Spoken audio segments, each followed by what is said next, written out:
Hey, what's up guys? We're back again with a new meta top 200 graveyard deck that is absolutely perfect for ladder. Unlike most graveyard decks, you have multiple ways of dealing destructive damage. If you can get a prince or minions connection to the tower, especially with freeze, it can be game-ending damage. But if you can't get your way towards tower, you can always get directly on top with a graveyard freeze. It's incredibly obnoxious for any opponent to play against this, because after you take a tower, you can then start to use your freeze on defense. Holding units in place or bouncing them back with a log, or just straight up deleting them with the rail delivery and the hunter. Freddy and other professional players use Archer Queen instead of minions, but minions are the next best option. So let's go jump straight some games with this new meta graveyard deck and assert dominance. A huge thanks to everyone that's using creator code SirTag to support the channel. I'm hyped up to announce that we just partnered with TapTap, the best app store specifically built for gaming. Taking a look at Clash Royale through the TapTap app has got great vibes all around. The ratings are really high and the comments are pretty much on point. As George says, card levels matter a lot, but if you jump into classic challenges and dominate there,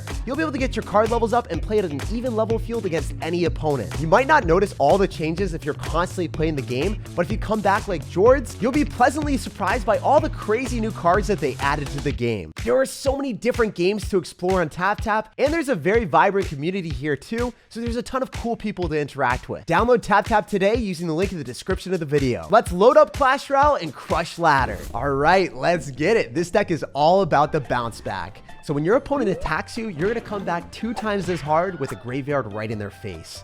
It'll be hilarious if this guy's running giant graveyard, by the way, because my hunter is about to eviscerate that giant.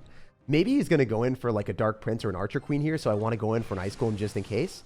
And he's got minor, so I wasn't expecting this at all. I'm not gonna freeze. I think it's better for me to just like let this roll and see what happens, because my prince is going to be able to put in enough work to finish off the giant. Now we figured out that he's got arrows, which, you know, my minions are not super happy about, but I'll roll with it. Yo, I guess you got minions as well. I guess you just think they're a really good card, so you're running them, and then you're running the counter to them too. It is what it is. Archers and minions means that he has multiple great answers to graveyard. So I can't reliably go in for graveyards unless I have enough elixir for a freeze. Usually when you're running this deck, you want to figure out what your opponent's got, and then you can deduce, hey, can I go for a graveyard freeze or not? If they're going to end up having stuff that you're going to have to freeze early on in single, it's going to cost too much elixir most of the time, so you don't want to do that. Like if they've got stuff like maybe a Valkyrie, archers, minions, you're not going to be able to kill them with your graveyard, so you need to make sure that you're going at the right points. So I want to freeze this because I think that the giant's really close to the hunter, and then I can log on the archers as well and just clean everything up.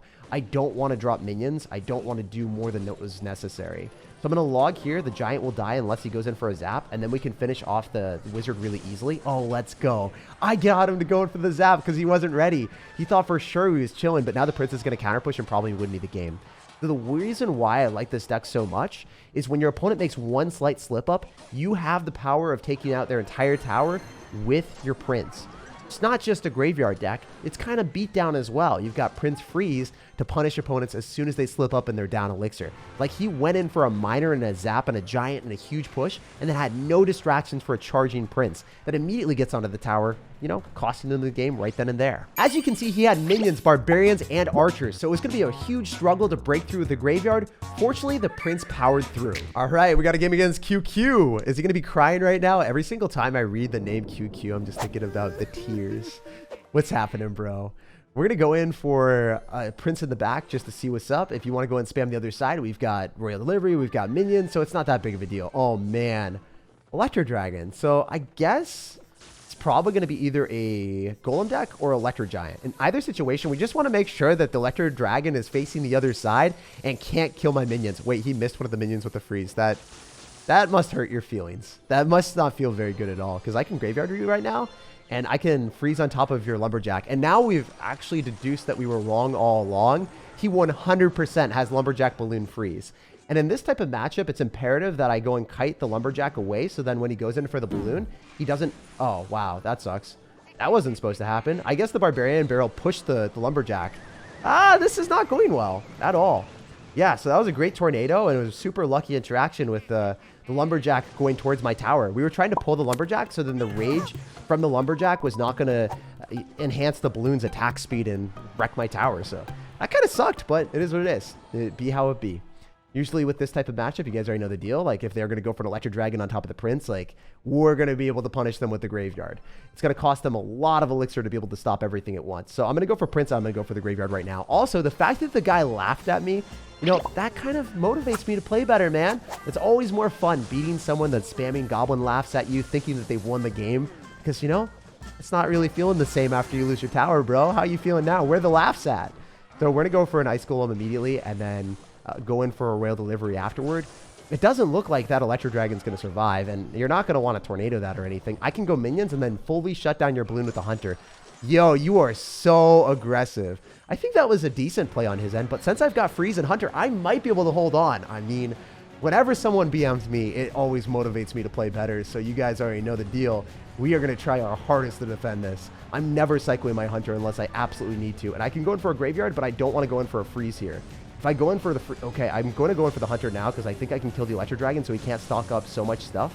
I might want to go in for the Freeze on the Bowler to kill it, but I think that would just be costly, so I'm not going to. Also, I might go in for an Ice Golem here so then the Bowler locks onto that instead, and then I can go in for minions because it looks like his Electro Dragon might not be back in cycle for a little bit. And he's going for a really bad Tornado, so that's good for us. I'm going to go in for a Royale Delivery. I'm going to Freeze on top of this so then our tower is able to focus onto the balloon and make sure that... Congratulations, you played yourself. Oh man, that makes me happy. It's really satisfying beating players that BM you, and you just know that like they're not happy after the loss, and they learned their lesson. So GG, well played, and peace out. Oh my gosh, he's not even emoting anymore. Where'd he go? Where'd our friend go? GG, buddy. All right, let's see if we can kick it off strong. Definitely want to go in for a Prince in the back if this guy is not going to do anything at all. Usually, I'm just a very impatient person. I don't like waiting around and wasting my time. It's a 3-minute game. It's supposed to be fun and full of action. This guy's going to have a Golden Knight in the back, and he's not waiting around too long either. He had to defend the Prince. So I think I'm going to go for minions a little bit further up. So if he goes in for like another Golden Knight ability, we're going to be able to kill that really, really quickly. We're actually going to get him to Fireball. Interestingly enough, he's going to go and display the Golden Knight ability again. The fact that the champions can click 2 abilities in one lifetime. I gotta know what you guys think. Let me know down below in the comment section. Should Archer Queens Golden Knights be able to do 2 abilities, or should it only be 1? Very interested to hear what you guys have to say.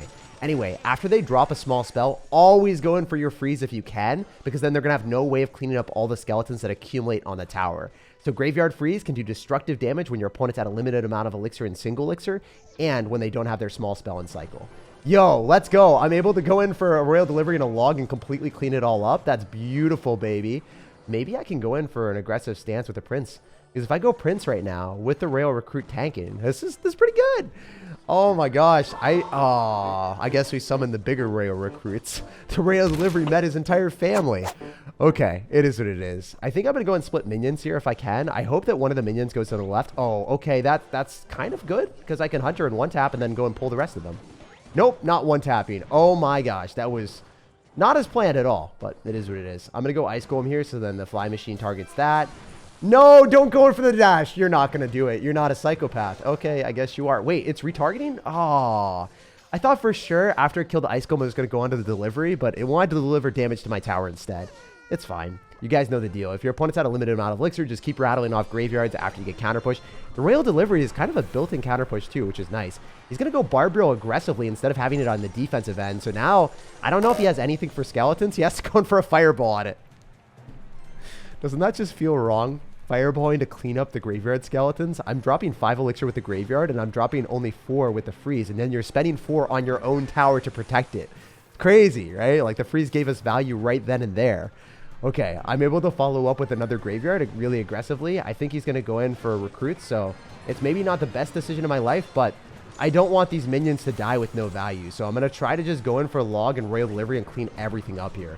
I think it would be hilarious if it was able to work like that, so we'll see what happens.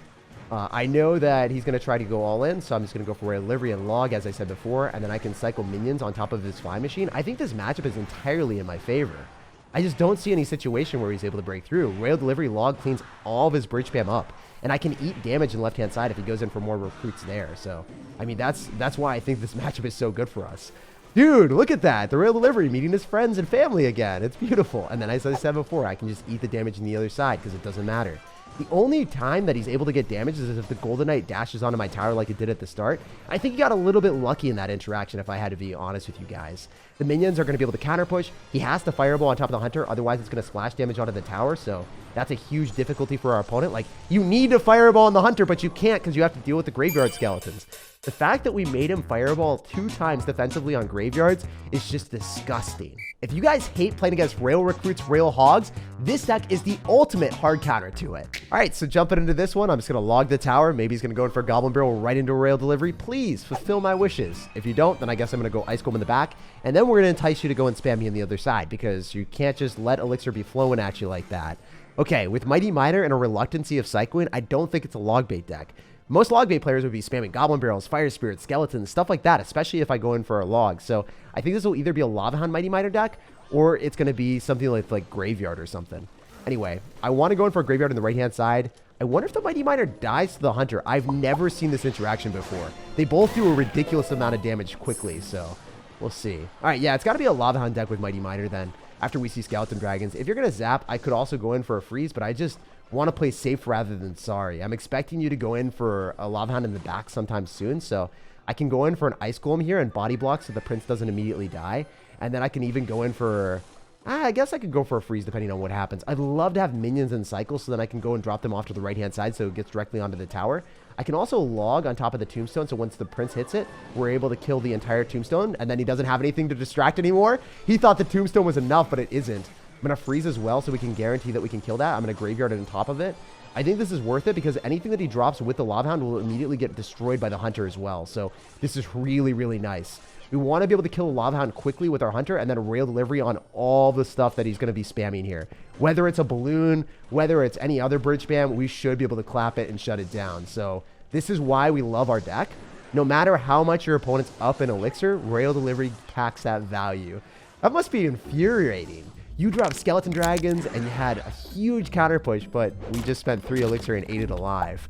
I think he's going to go and spam me again because he kind of has to at this point, and we know what his card cycle is. It's going to be Mighty Miner and Tombstone to defeat our Prince. So I can go in for the Prince again. Last time I was able to find my way through, I don't think it's going to work as well as it did, so I want to go in for a Graveyard instead. So if you can't find your way through with the Prince on offense, then you can just go directly on the tower with the Graveyard and get value that way. It's nice to be able to have alternative methods. And meanwhile, while your opponent's focused on defending, all you have to do is kill the Lava Hound so then they don't have a tank, and then the supporting cards just die to the delivery. So that's how I play this deck. I just focus on killing the Lava Hound as quickly as I can with the Hunter, making sure that he has to spend Elixir on defense. And then since he can't immediately stack up too much stuff, we can just cycle back to another Hunter since I cycle that as my first card. Whatever card you drop first, you're going to get back to your card cycle faster than the other cards. So just stacking up Hunters is pretty broken. And as you guys can see, with 10 seconds remaining, this was an incredibly easy victory. Despite him running the best champion in the game right now, the Mighty Miner, it was no match for us. Let's see if we can keep up this streak and continue to dominate with good matchups. All right, let's kick it open. Let's see if we can keep up this streak. I definitely want to go for a log at the start just to open up the game strong, and maybe my opponent's going to go in for the wrong play and go for a Goblin Barrel right into a Rail Delivery. Doesn't do it. I love shutting down people's mental when that happens because they're like, wait, I have free opening. And then when they just get completely disappointed, they don't really know what to do anymore, especially when you've got double small spell. But we're not playing against Logbait. We're playing against a fast cycle bomber deck. So is this Goblin Drill? I think this has to be Goblin Drill. So this is going to be a more difficult matchup for sure. I'm going to have to go for minions on top of the drill, and then I think I can go for a Graveyard on the left-hand side since we have the Prince already counter-pushing. Please, please, Bandit, target the Skeleton. If you Graveyard fast enough and then the Skeletons distract the Bandit and then the Prince charges, you just win the game right then and there. It happens sometimes, but not all the time. Okay, so I got to go in for a Ice Golem, and then I'm going to eat the damage from the Bandit and the other side. It's not like game-ending damage. It's around the same. And then I can go for a Hunter to finish off the rest of his stuff. So really good stuff that, you know, we're able to get the Hunter to finish off the bridge spam. While I guess the Ice Golem didn't do enough on the right. I think I should have logged that as well. If I was paying a little bit more attention to the right-hand side, I would have been able to log that in time. But it is what it is. I'm going to go for a Prince in the back, and we know that our opponent's going to try to go in for a Bandit. So maybe I can freeze on the Bandit and mess it up and then just win the game. That's kind of what I'm vibing with. Eventually, I want to be able to freeze on the Bandit and freeze the tower. That would be so much fun. I could also minions in the middle, but I just feel like the Infrared Tower is going to be annoying anyway. Remembering that our opponent probably has rocket means that I should be cycling my minions in the right-hand side just in case he wants to go in for like more bridge spam. He's not going to be able to fireball this because, you know, he just doesn't have it in the deck. Everyone that's playing this deck has rocket, so that's the reason why I play like that. I'm going to go in for an ice golem, and then I'm able to go in for a hunter. Ice golem is super nice at shutting that down if they go in front, because then the ice golem is going to be able to body block the initial first couple goblins. He's going to rocket me. He's going to hit the hunter. That's fine. That's all good. Remember, the strategy is I want to go in for the freeze on top of the bandit and hit the tower. And also maybe we can go minions in the middle to distract the inferno tower. So it's kind of finding my situation, finding my groove before we go in. So he's not going to be able to do too much here besides going for the bomber, I guess. He's not even able to go for the bandit. Wait, the minions are still alive. The prince is tanking. Let's freaking go. Those skeletons are thriving. I wanted to log on skeletons again or on goblins, but I think we get one prince connection, and that was juicy. Wow, that was 800 damage just from one little prince. I'm going to go ice golem here in case he wants to go and spam more stuff. I'm also going to follow up with minions. The thing about graveyard is you can just go in for a graveyard without anything else and freeze. You don't need as much elixir as you would with a graveyard poison deck. So he's going to rocket us pretty much immediately. So I'm going to go in for a prince, and I'm going to freeze after he logs. I think I win the game with this skeletons just accumulating really quick. That's a lot of damage. One more good graveyard, and that's all she wrote. So hopefully we can make this happen right now. He's going to go in for a goblin drill any second now, so I need to be able to shut that down. Ice Golem's going to pop off. If he goes in for the goblin drill in front, the ice golem should be able to body block the goblins and also stop the bandit. If I freeze at this exact moment, he's going to try to rocket, but it's not going to be down in time. Let's go. Clutch wins like that are just incredible because rocket does 591 tower damage and our tower was well below that. You gotta love graveyard freeze because you don't even need a tank with graveyard, so you can just throw so many at your opponent's tower, and even if they have rocket cycle, they can't keep up with you. Like, subscribe for more daily videos, and have an amazing rest of your day.